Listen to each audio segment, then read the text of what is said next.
compared to yesterday? Well, yesterday I didn't see any vehicles on my way. I left home around 5:30. I left home around 5:30 again today. Coming from the Dansoman side, went through Kolebu.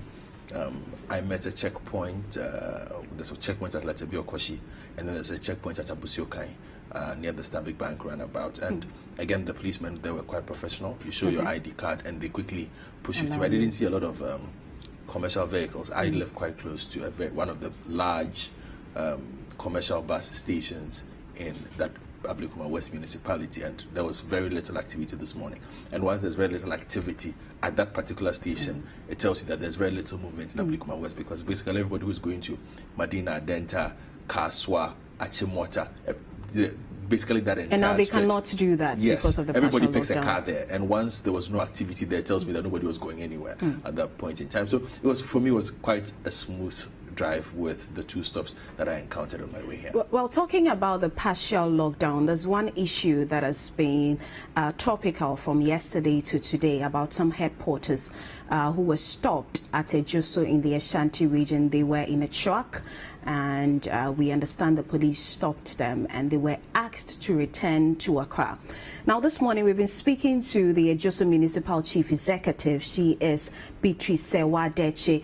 She spoke to Bernard Avila on the Citi Breakfast Show, and she defended her decision to ask the head porters to return back to Accra. I have just removed them from my territory, and I think none of my colleagues also will allow them to be in their place, because if you keep them there, it means you are going to cater for them, find them a place to sleep for these 14 days, and giving them food, everything, and nobody can do that. So I think they will send them back to Accra. But knowing that they are Kayaye, and we know that Kayaye typically don't have places to sleep, shouldn't we have ensured that they were sent to a shelter or allowed to go to their hometown under police escort or something? They have a place to sleep. They have a place to sleep. They are working. They were going with their goods, their bags, portmanteau.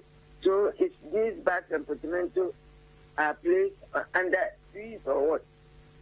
No, but a lot of Kayaye sleep sometimes under bus stops and things. In Accra, not all of them have places to sleep. So that's not true. They should go and continue sleeping after the 14 days if they want to go to their towns. No, but it's a lockdown, so everybody's supposed to go home. And they don't have homes in Accra, so they were going back to their hometown. So what do you expect me to do? Well, you can liaise with other state agencies to get them to their destination. Which destination? You said they were going to the north. No, you understand the disease. If you want to take them to their destination, they should be checked by doctors. If somebody is having the virus, he should be quarantined. But you don't have a quarantine center at a Juso. It is a Kumasi South that we have. Can all these about 100 people be kept?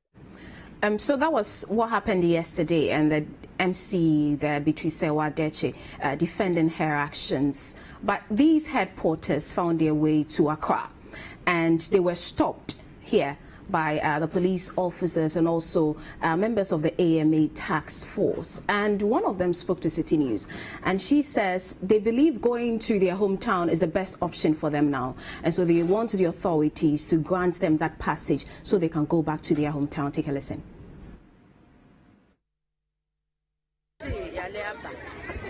Obi a wo baby da won wo one baby da won bobody na nko hie na yaso ya ne baby a ya beda nso omo la ticket na ya bitan kwala ya ne esika ide kwa akoto ebe ne mo ode no kro mo ya ana driver way omo ya ko chat to a station gas ne nyina ko ana way wa de bayre na baye ana o chom opposite say adan na see na omoto ya titi ya ne titi ya ne ka bia de beko ana ya susa na se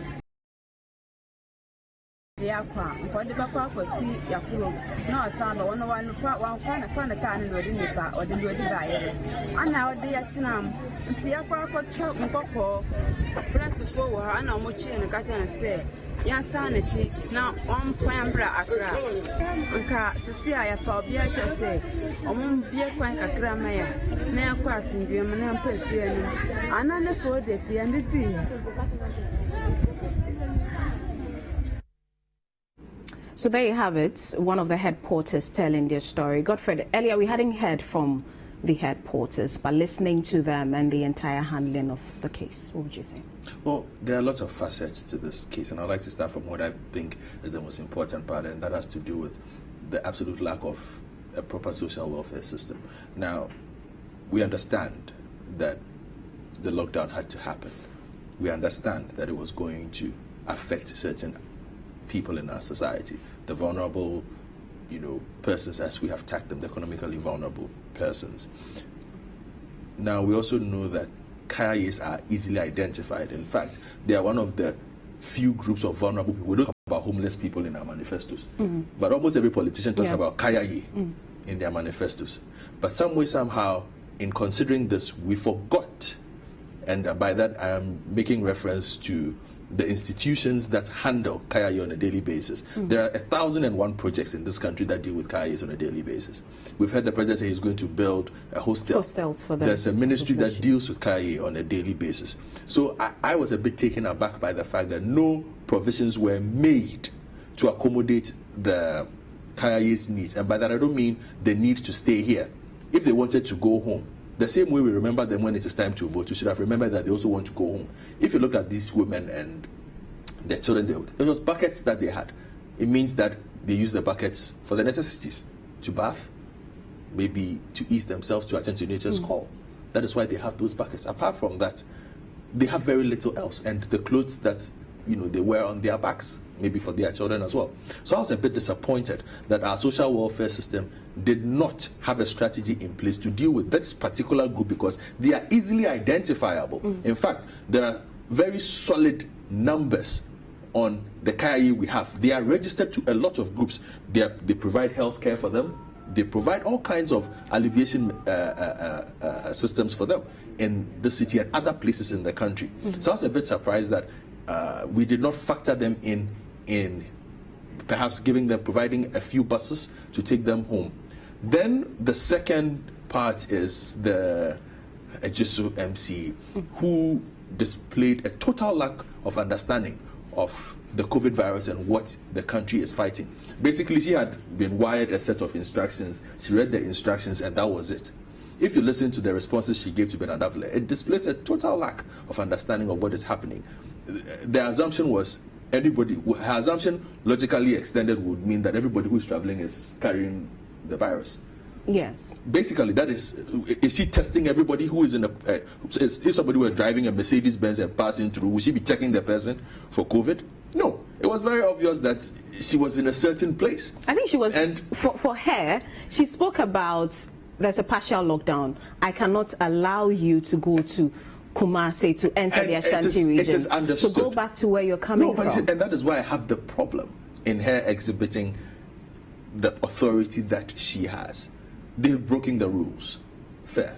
But you also take into account that they have certain deficiencies. These are people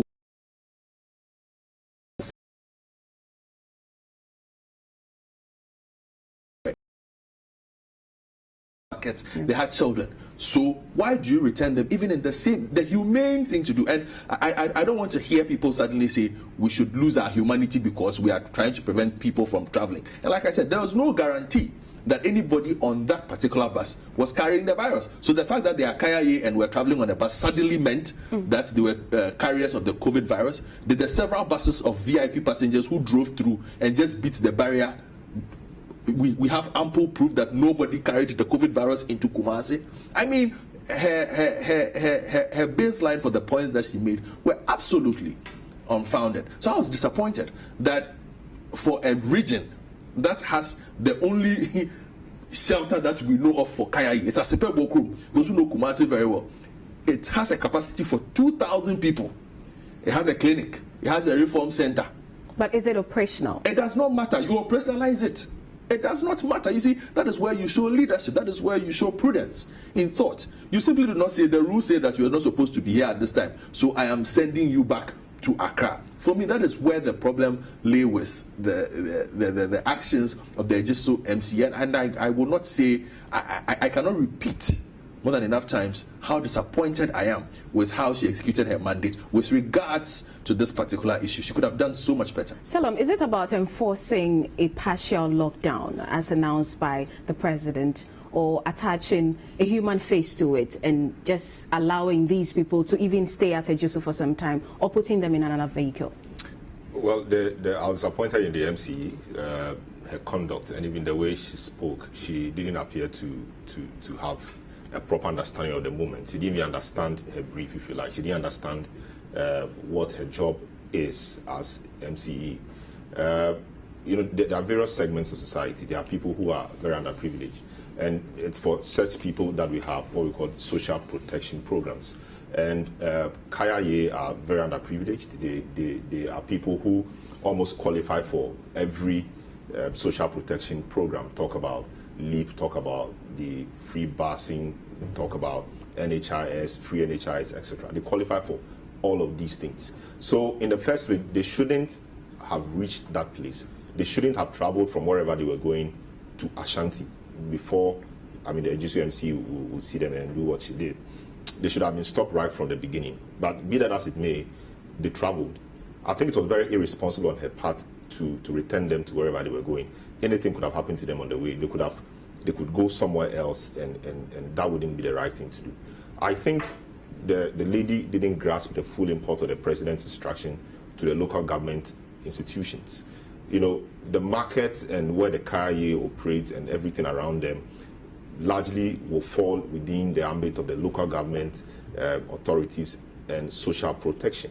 They operate in the markets. That is under the purview of the local government ministry or local government structures. People, all the secondary schools are on a kind of vacation, or they've been closed down because of the circumstance. You could adopt one of the schools and use it for this purpose. If you don't have any place, any shelter, anywhere for them, because you know that once you're declaring a partial lockdown, there are people who will be disadvantaged. People sleep outside every time. I'm not sure if they'll be able to sleep at the same place again. So you make sure that you make room for them. Get a secondary school or anywhere there's a boarding facility. Space them properly. Let them sleep there. Feed them 3 times a day, as if they were in the boarding house, just for 2 weeks. And within the period, if some of them will want to go back to where they came from, you can arrange that in a very humane manner and then move them to wherever they want to go. But to treat them this way, send them back to where they were coming from, and in the nonchalant manner she was speaking, I think it was very, very unfortunate, and we didn't really have to get it. What this corona virus thing has done to us is that it has exposed a lot of our inefficiencies and a lot of the difficulties we have in our system. Very porous social protection or weak social protection structures, local government structures. A lot of these things are now showing up. And I think that when all is said and done, we're able to contain this virus and defeat it in good time. I think one of the things we should be doing is to be ensuring that these basic structures are put in place so that, should a similar situation occur some other time in the future, we wouldn't find ourselves, wanting like this. Doesn't this also bring to question the level of education, public education, and sensitization on the coronavirus? Because listening to the lady, she says there's a disease, and so we are going back to our hometown. She doesn't even know that you don't need to move. It's not like the disease is in Accra, so when you move to your hometown, you will not contract it. And the driver who transported them, that person also lacks an understanding of even what he was doing, relating it to the partial lockdown and everything. There is a certain level of truth to that. But then again, the question is for a lockdown for them. You see, their livelihood is linked with an economic activity, which is people going to the market. Of course, there's a reduced activity on the market. Then they say there is a lockdown. You can't move from point A to point B. So they look at, they make a judgment call. If I stay in Accra without the ability to trade, without the ability to move from point A to point B, because people also don't come to the market for me to earn maybe the 20 Ghana cedis or the 30 Ghana cedis that allows me to feed myself and feed my child and perhaps take a bath and, attend to nature's call and whatnot. What use am I staying here as compared to perhaps I can find an avenue, get myself back to where I came from, where at least I know that even if it's a thatch roof, I have a roof over my head. That is the those are the considerations that these persons will make. That is why I'm saying that I was disappointed that for a section of our society that we have easily identified over the past few years, have created social intervention programs for, that feature quite prominently in every manifesto that comes, that we have a standing promise from the sitting president to build a hostel for them, because he understands, okay, the circumstances of these persons. We should have prepared better for them, irrespective of the decisions that they have. Because, like I explained to you, their decisions had nothing to do with their education. One way or the other, it's about survival. Okay, so it's either I stay on the streets and die of hunger, or die of corona. Either way, so I will die. Yeah.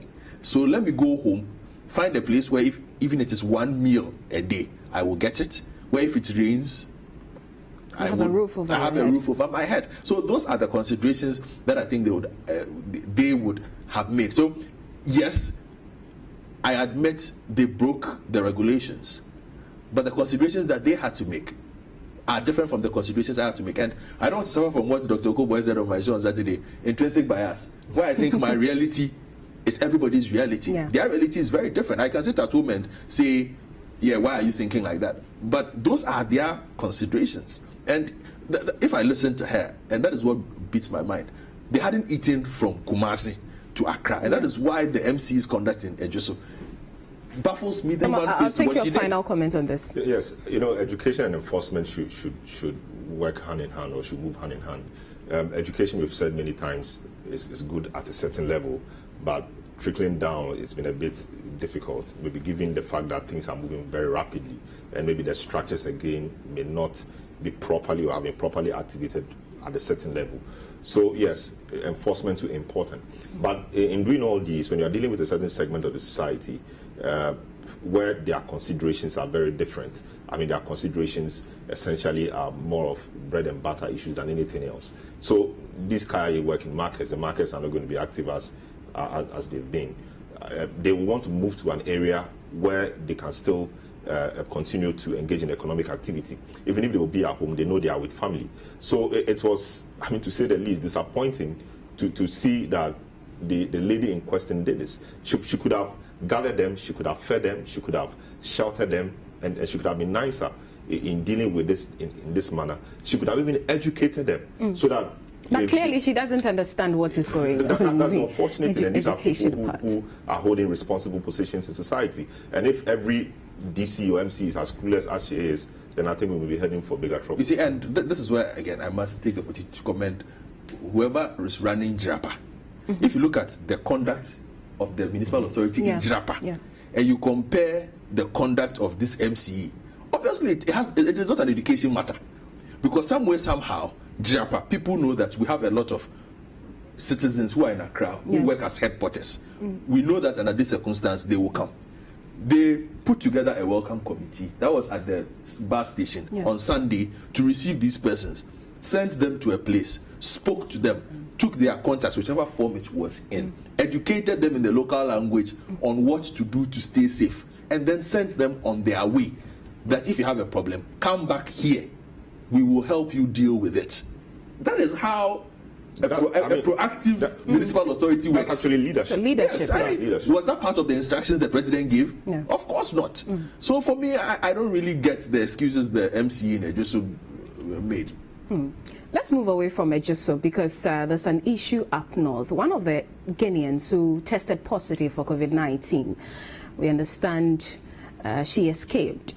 She's about 21-year-old. She left the hostel where they were being kept. The regional minister, Salifu Said, spoke to the media and he sounded very frustrated.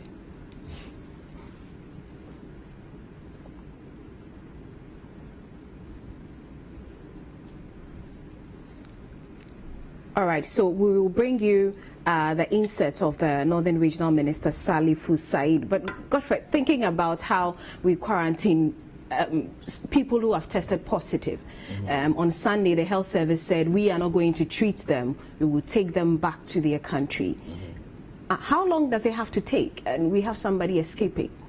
Well, it's unfortunate, and that's the flip side of dealing with the COVID issue. You would expect human beings to also exercise a certain level of responsibility. You've come in, you've tested for a disease, you are being kept somewhere. It's not a jail. You're being kept in a hotel for a 14-day period, because as we've been educated, the fact that you've tested positive for COVID does not mean you're going to die the following day. It goes through phases. You can have a mild, and in fact, the data shows that 95% of COVID cases are mild cases. So you might just get a sniffle and go your way. So we are seeing you through the protocol. After that, we'll repatriate you. And then you decide to exhibit this level of irresponsibility and run away. That is the situation we have. And we need to deal with this on a person-to-person basis, because sometimes based on panic and fear, which I feel is the more dangerous tool that we are dealing with regards to this COVID pandemic, people might end up taking certain actions, because now you have a terrified community who are all on the lookout for a Guinean woman.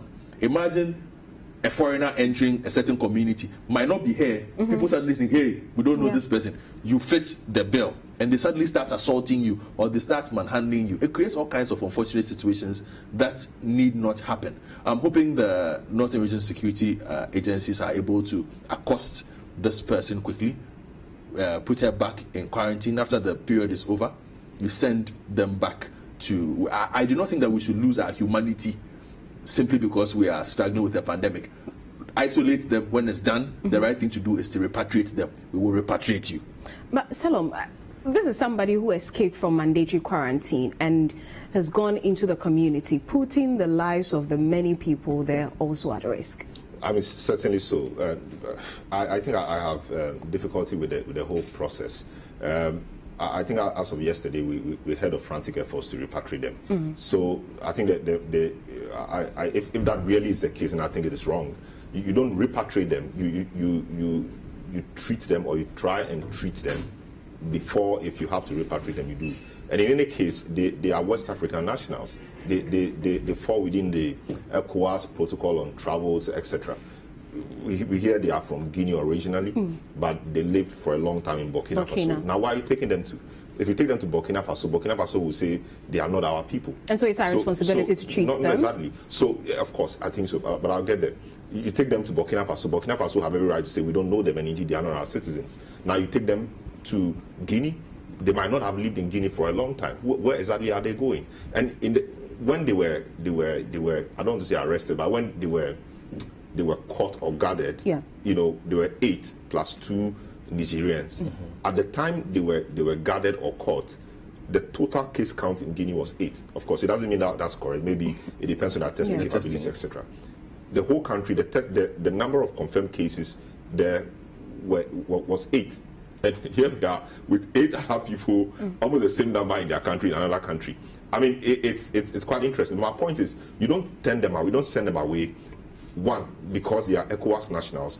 2, how are you going to send them away? How are you going to repatriate them? What processes are you going to, follow to do so? Won't people be infected? Who is going to be the driver? Is the car going to be sealed off? How is that going to be? I think the most humane thing to do would be to quarantine them like the way they've been quarantined, treat them, and when they are fine, you take them away. That is, in my view, the best thing to do. Running away from quarantine, of course, it shows the ignorance again. And also, it may underscore my point about not knowing exactly where they are. Why are you taking them to Burkina Faso? Maybe they don't really belong there. Guinea, maybe they didn't grow up there, so they don't know a lot of people there. So they felt safer maybe in Ghana, so they go hide somewhere. Hopefully, maybe they don't even have a better understanding of the disease, hoping that the disease will vanish, after 1 or 2 things, I don't know. I think Ghana should take responsibility for them because they are in our borders. We've had people, some of the people being quarantined and being taken care of. They are foreigners. Is it because they are West Africans? We have the Norwegian people. I'm not sure it's the Norwegian mission which is taking care of them. We are foreigners.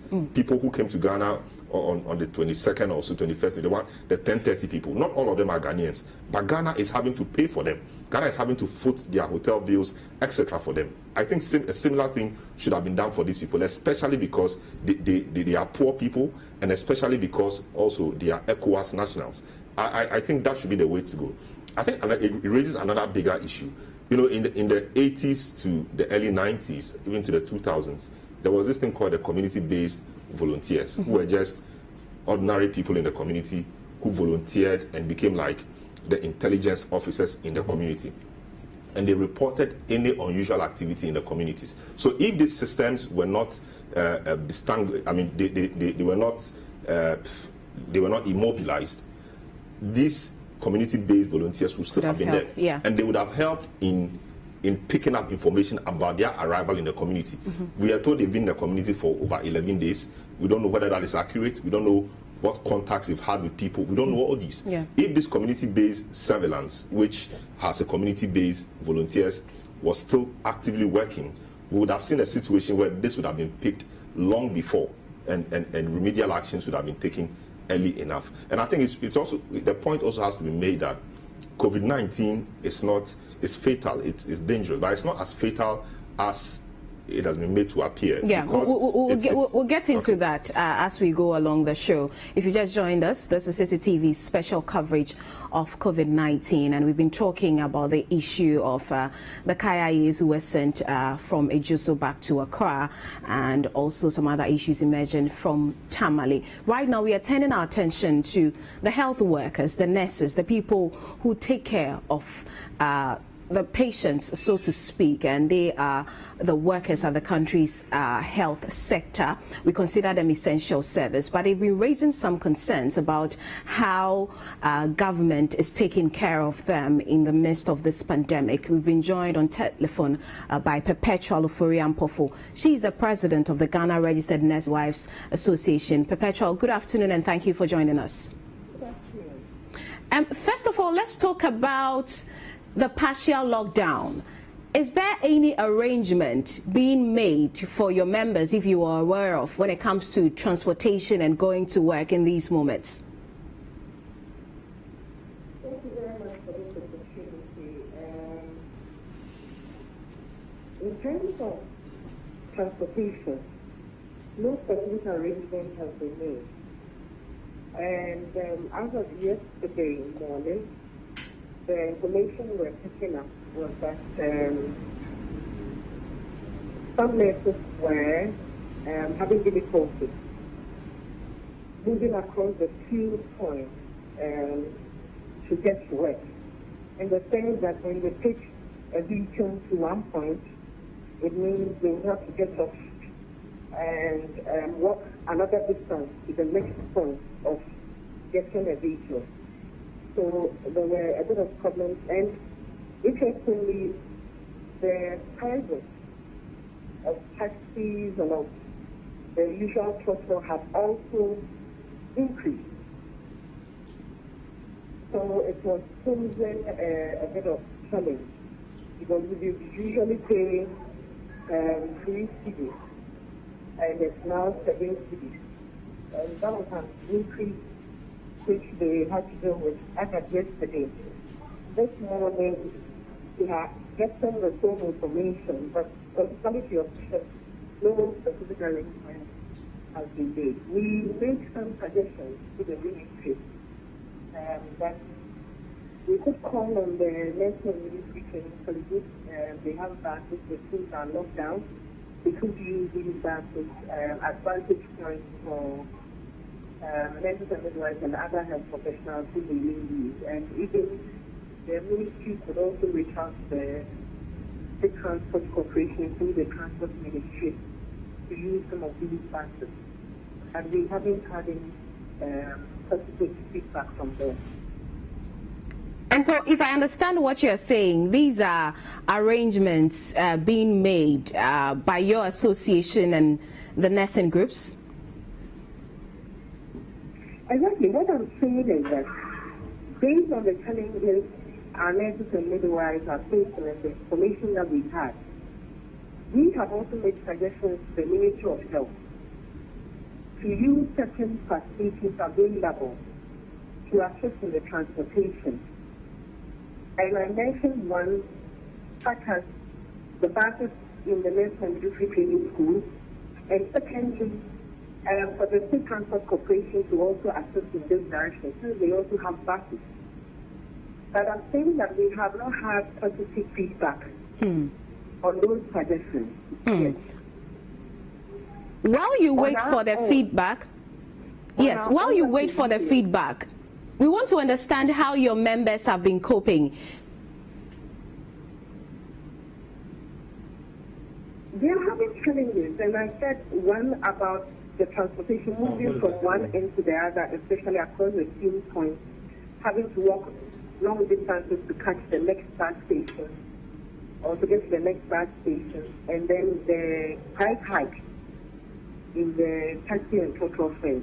So these are the challenges, but at the moment they are coping, and they have also reached out to us to find ways of helping them. I must say that those cab services have reached out to us and is offering free services, cab services for our members. But that arrangement is still ongoing, and hopefully we hope that it will be rolled out before the end of the week. So on our own and with the help of those services, this is what we are doing. But generally, in terms of the employer services for its employees, I'm saying that no such arrangements have been made. Okay. One of your concerns being raised is the issue of the health ministry, and for that matter, government's definition of who a frontline health worker is. And I'm referring specifically to the insurance package that has been outlined to the frontline health workers. Is it that we have a specific group for that, or it should be all the workers in the health sector?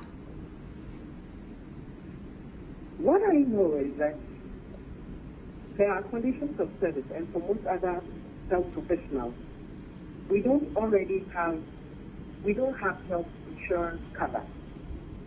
You understand?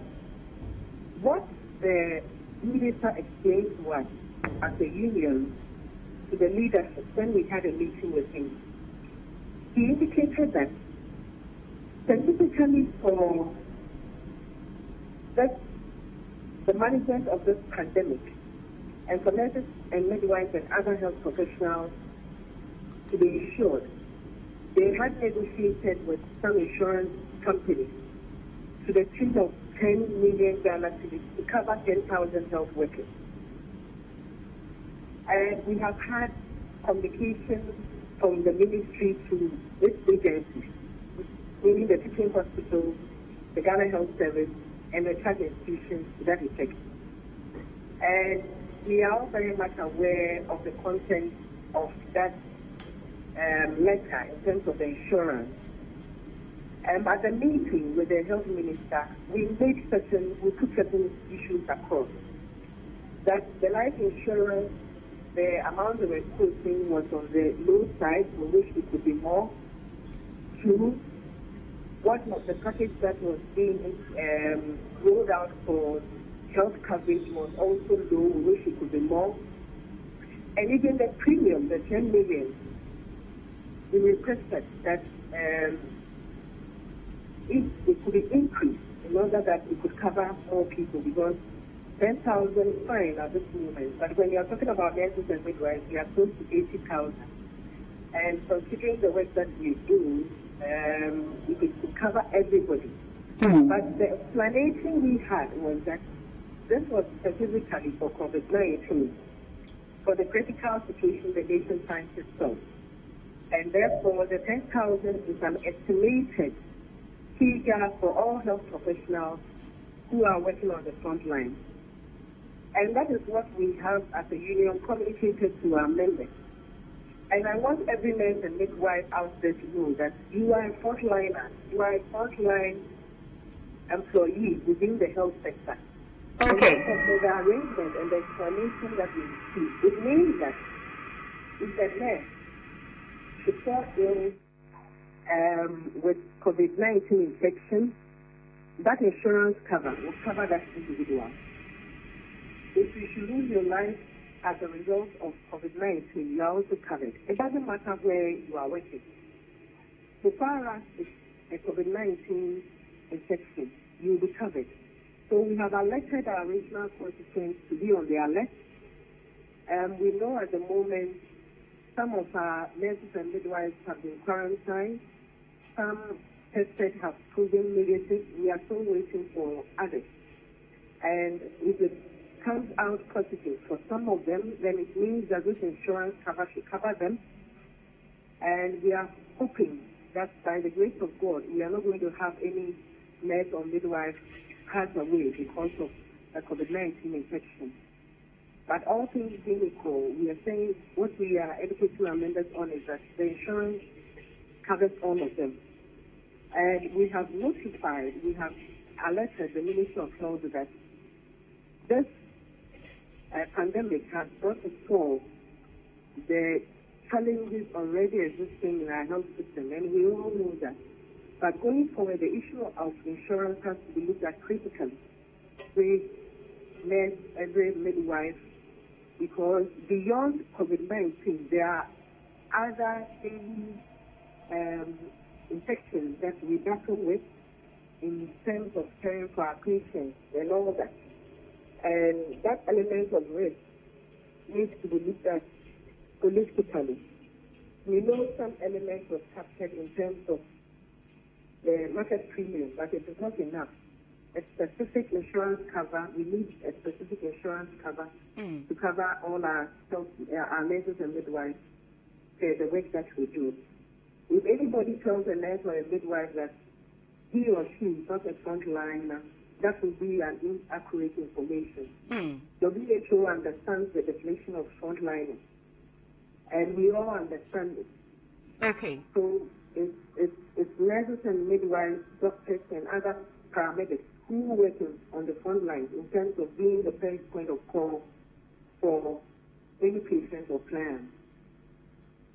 And so you are engaging the ministry on your inclusion, the inclusion of all nurses and midwives in the insurance package. What I'm saying and have explained already is that we have had explanation per the package that is currently on the table. We're not given the opportunity to negotiate.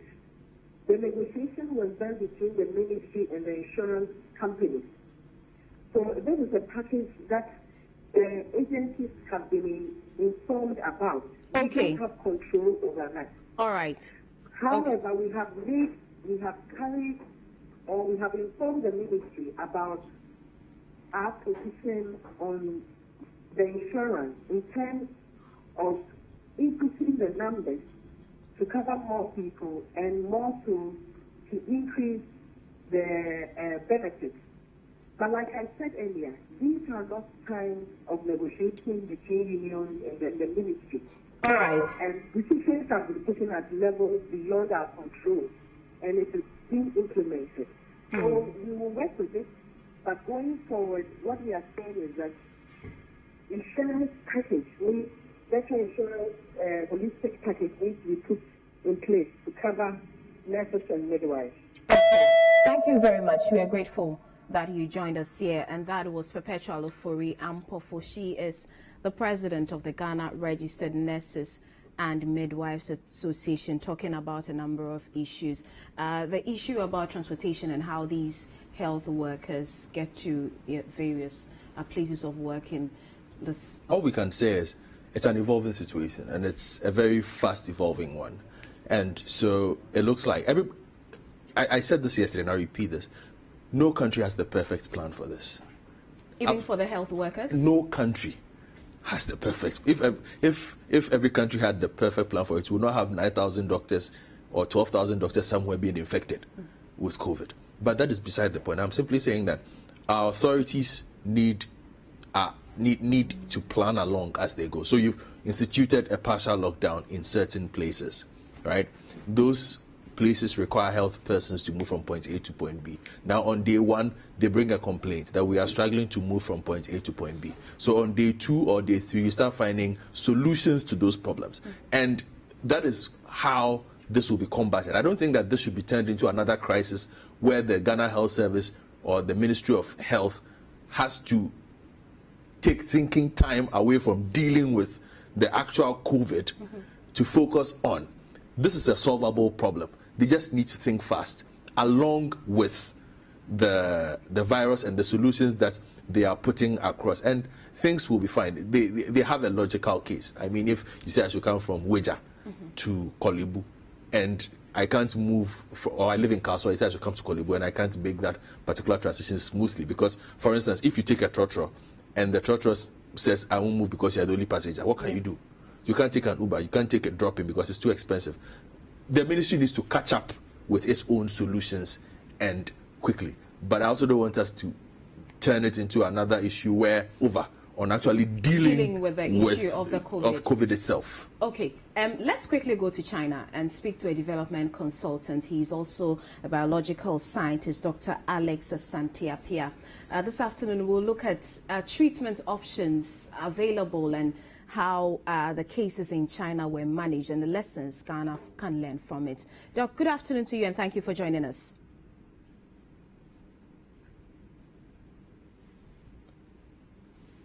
Hello, Doc. Oh, hello, Abna. Good afternoon. You're live on Citi TV. Good afternoon. So this afternoon we are talking about the treatment.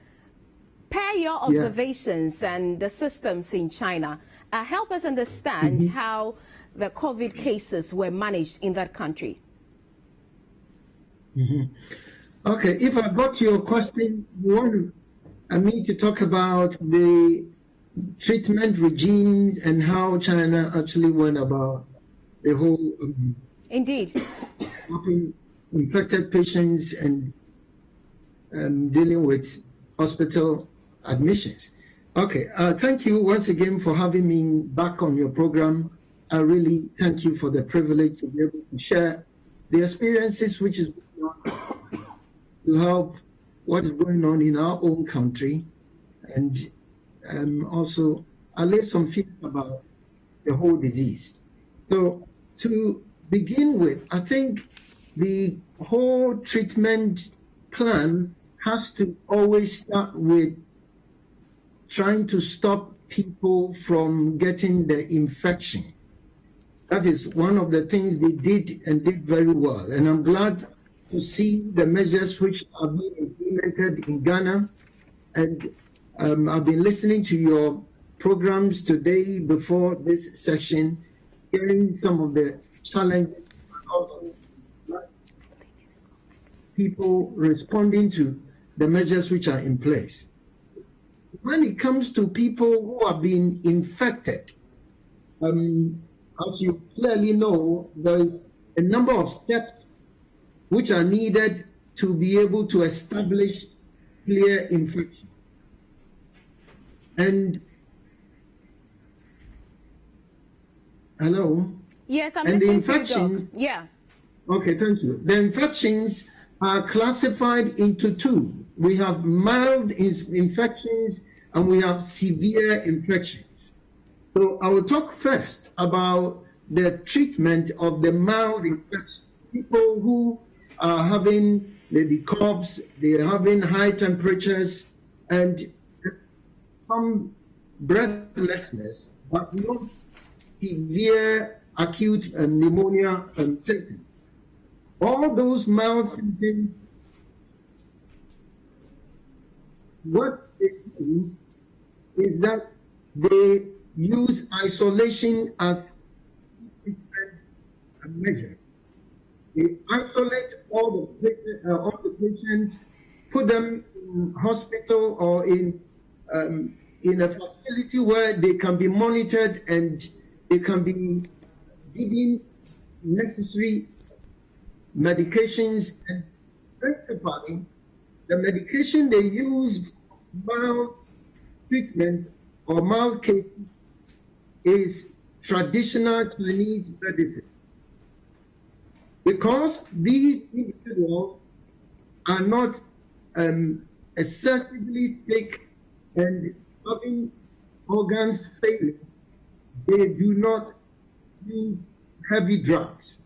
So Chinese traditional medicine, which help them build or boost their immune systems, have been the method which they've been using. And also make sure that these people are being monitored and tested over time, and gradually those individuals, their own immune system or body build immunity and they recover. It is just, I will now talk about... Doc, it's interesting to know that they use traditional Chinese medicine to cure the mild cases, as you say. Do you think then we should listen to the people in Ghana who claim to have herbal medication that can help in treating this disease? Yes. Listening to the case which probably going on in Ghana, we also have many local therapies which I believe are important that we should incorporate them in our own treatment plan. Basically, any therapy we have which will help people build their own immunity, it's a very good way of helping people who have been got full-blown diseases such that their vital organs are failing. And with a bit of help and support and tender loving care and monitoring them day by day, their bodies themselves will recover. It's most like how we treat flu. I mean, we're talking about viruses here. And generally, there are only very few antivirals which really work. So any prophylactics or any adjunct or supporting therapy you can use to help these people with mild symptoms to recover, it's a better way because their body would recover after some time. Okay. Let's now talk about those with the serious infections. Okay. Thank you. When we come to people with severe infections where they have vital organs which like lungs and heart failing, it requires yes. Doc, we are listening to you. Okay, thank you. I thought someone was asking a question. No. It requires using a whole cohort of approaches. And the approaches they use include one, still using the traditional medicines, but they use a cocktail of Western medicines which have been used previously in major diseases like SARS. They've also used HIV medication and medications which have been used in treating MERS, which is the Middle Eastern Respiratory Syndrome. So these cocktail of medication are used to, in a sense, try to disrupt the viral replication, which has taken a big toll in those patients. And the candidates which has been talked about include remdesivir, they've used lopinavir, and they've also used chloroquine and hydrochloroquine medication. And all right. These cocktails plus the traditional medicine and also supporting these severe cases so that their organs which are failing can be propped up. Like they have a procedure called intubation, which they actually insert tubes into the trachea of the person, because we're talking about an upper here.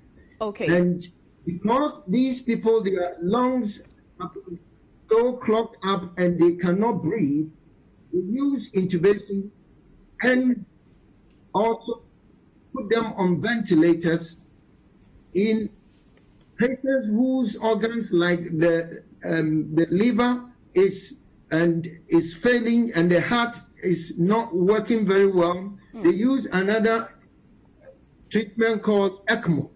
Okay. And ECMO treatment basically is pumping the blood of the patient and removing the carbon dioxide and putting oxygen in the blood and passing the blood back to the patients. So this is, we're talking about ICU highly right, intensive Doc. ICU treatment in this case. Indeed, And all these that's cases quite informative and severe, educative. We are glad you joined us, but we'll have to end the conversation here this afternoon. Thank you very much. Dr. Alex Appiah-Asante is a development consultant and a biological scientist. He joined us from China, telling us about how the cases there were managed, and he thinks we should give the herbal medication recommendations a chance. Well, I think what coronavirus is doing to the world is teaching the world to go back to the basics. Washing your hands, don't touch your faces. I mean, the basics, the things that we thought we've become so sophisticated, so we need to migrate or move away from. So yes, Chinese use traditional medicine. We have a lot of local or herbal medicines in Ghana we may call traditional to us. We have not really taken seriously. And indeed, and I'm not sure these traditional medicines have been in their raw form. A lot of research has gone into them to know exactly what to use and what for. We have a lot of institutions in Ghana, with the expertise to conduct research into some of these medicines. The Center for Scientific Research into Plant Medicine, for example, at Mampo is there. When you task them to do this, I'm sure if you give them some time and the resources, they should be able to come up with things. So I think we have to go back to the basics. The answers really are within our own fold.